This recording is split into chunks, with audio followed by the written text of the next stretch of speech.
Hello and welcome to Buckingham Garden Centre's Junior Gardening Club video for growing sunflowers. And sunflowers are so emotive, aren't they? I certainly remember when I was a child growing them and seeing how fast they grow at such a pace. In fact, the world's largest sunflower reached an amazing 30 foot a few years ago, so maybe this year you might want to have a go at growing something even larger. Sunflowers of course provide a wonderful source of food. Think about the food produced for our wonderful bird life, and also for us humans in the form of sunflower oil. Sunflowers of course are what they call heliotropic. Big word, I'm sorry, I'm going to give you that word. That means they follow the sun. So you'll notice the sunflower will move around. When it's a young plant, as the flowers are open, it'll actually move with the sun. That stops when the plants get a bit bigger because the seed head gets very heavy and they can't do that. But it's really worth watching that happen.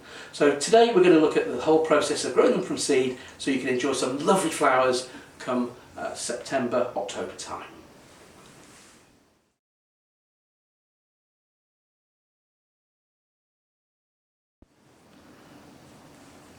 Okay, now the exciting part of the process, the sunflowers themselves.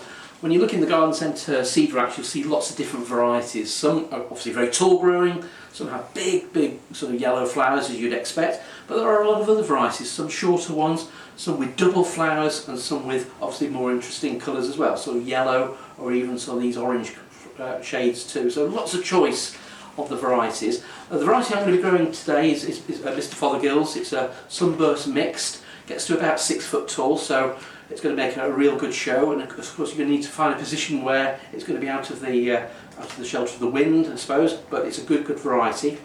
We're going to sow these obviously into containers. Now, as garden centres, we're trying to discourage you to use plastic in any shape or form in the garden, so if you can use something which is biodegradable, it's going to break down, that's even better. So think about your spent toilet roll tubes. They are absolutely perfect. Or you might want to use something like these fibre pots, which you often see things like sweet peas and beans growing in. They're perfect. Of course you plant the whole pot when you come to plant.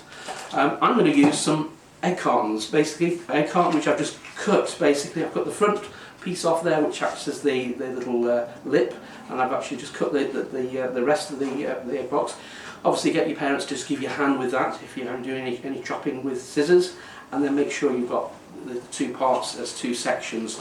We're going to use compost. We're using some peat-free compost today. Again, we're trying to be more environmentally savvy these days, so if we can use less peat, so much the better. So this compost is perfect. And just put a small amount into the compartments or into your pots.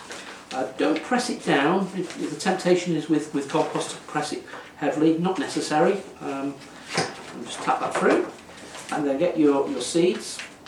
And the great thing of course with sunflowers is they're quite large and you can obviously hear them. And we're going to sow basically two sunflower seeds per compartment. So the reason we're doing that is that it then gives the seedlings a chance to grow, and if there's a weak one in each of the compartments or each of the pots, then of course we can remove the weakest plant.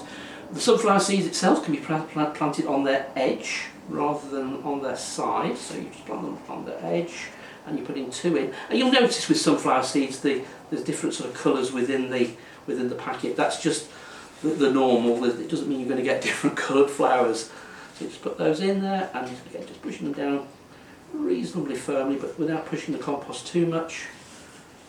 There we go.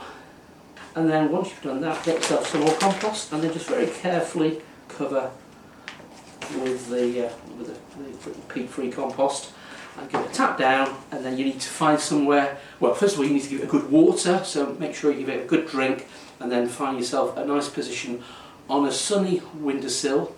And remember these are going to get very wet, so if you get yourself a tray or a saucer to keep it off your window ledge or your furniture, you don't want to be spoiling any surfaces there. And yeah, give them a bit of warmth, and within literally 14 days you should find the plants coming through nice and healthily.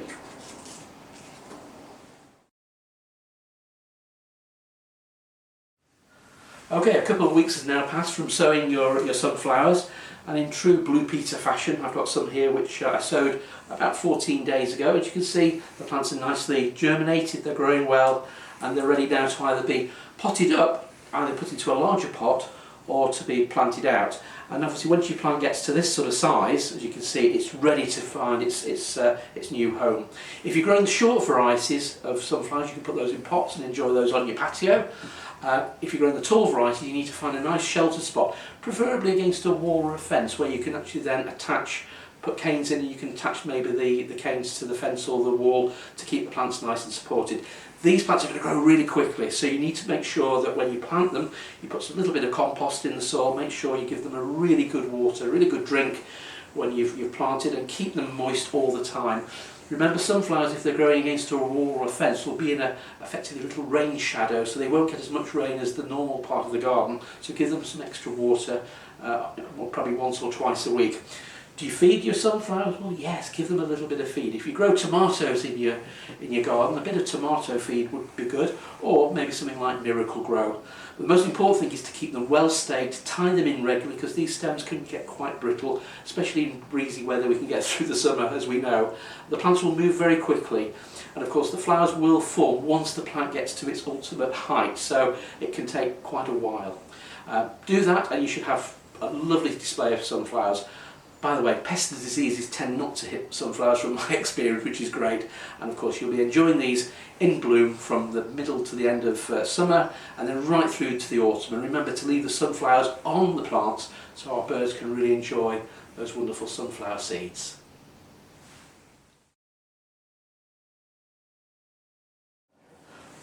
We hope you've enjoyed our little video on growing sunflowers.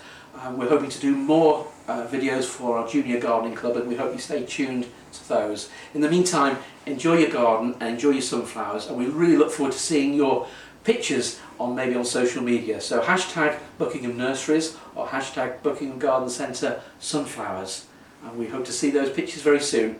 Enjoy your garden.